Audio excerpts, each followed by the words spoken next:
Bien, bonjour à vous. Bonne année, bonne santé.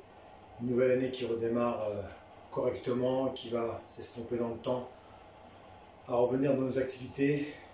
Alors, aujourd'hui, je voulais vous évoquer un petit travail que vous pouvez conserver. Donc, d'une part, pour garder la gestuelle, la qualité de gestuelle, et d'autre part, pour travailler un petit peu le cardio. Alors, dans les exercices que je peux évoquer, je peux commencer par exemple sur mon Tsugi-Hachi. D'accord ? Donc je fais le Tsugi-Hachi comme ça en pas chassé. Allez, je mets un chrono sur 15 secondes à droite, 15 secondes à gauche. Ensuite, je peux travailler mon Uchikomi, mais de manière très sec. Par exemple, hop, je ressors, hop, je ressors, hop. D'accord ? Ensuite, je peux amener un petit peu de physique par rapport à ça. Par exemple, je fais flexion, flexion, flexion, et ensuite je peux associer le travail. Par exemple, je fais 30 secondes de flexion, 15 secondes de Tsugi-Hachi, 15 secondes Manori Sabaki.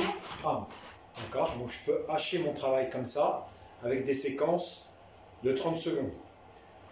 Ensuite, je peux revenir sur du travail de renforcement musculaire au niveau des cuisses, si je sollicite mes appuis, sur des fentes.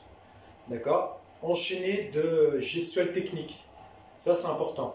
Je fais renforcement musculaire, gestuelle technique derrière. Renfort, gestuelle technique derrière. Par exemple, je peux venir sur mes fentes. D'accord ? Donc, fente 90 devant, 90 derrière. Et puis, peut-être ensuite que je peux travailler sur des entrées.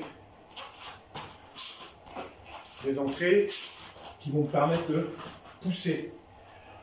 Alors après, c'est en fonction de vos techniques, en fonction de ce que vous voulez faire. Mais cherchez toujours à associer le renforcement musculaire avec le travail technique. Faire des séquences de 4 à 6 exercices. Par exemple, renfort, mouvement, renfort, mouvement, renfort, mouvement. Ça vous fait 3 exercices de renforcement musculaire, 3 exercices en mouvement.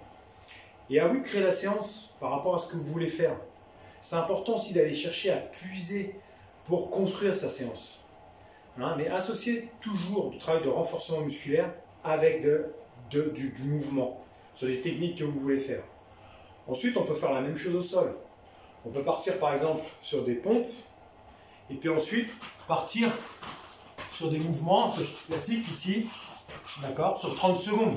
Par exemple, on peut partir sur du gainage, statique, ici, et puis ensuite, pareil, partir sur des contrôles comme les agatame.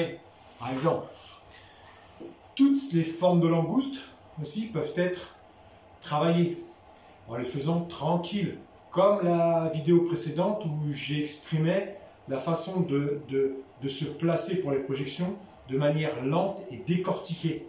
Ça permet de conscientiser mes placements. Parfois, on a tendance à utiliser le mouvement, la vitesse du mouvement, la dynamique de mouvement, en négligeant les positions. Et le fait de le travailler lentement, parfois, ça nous permet de conscientiser nos appuis et nos placements. Donc je peux faire des phases rapides, des phases lentes, du renforcement musculaire, de la mobilité. Après, c'est à moi de mettre dedans ce que j'ai envie de faire. Des techniques de jambes, des techniques de hanches, des techniques de bras, entrecoupé de renforcement musculaire avec du mouvement. Et je pense que ça va être intéressant lorsqu'on va se revoir que vous m'exprimez ce que vous avez mis dans vos séances. Et ça peut être intéressant de faire un retour. Je vous souhaite un bon training et à très vite.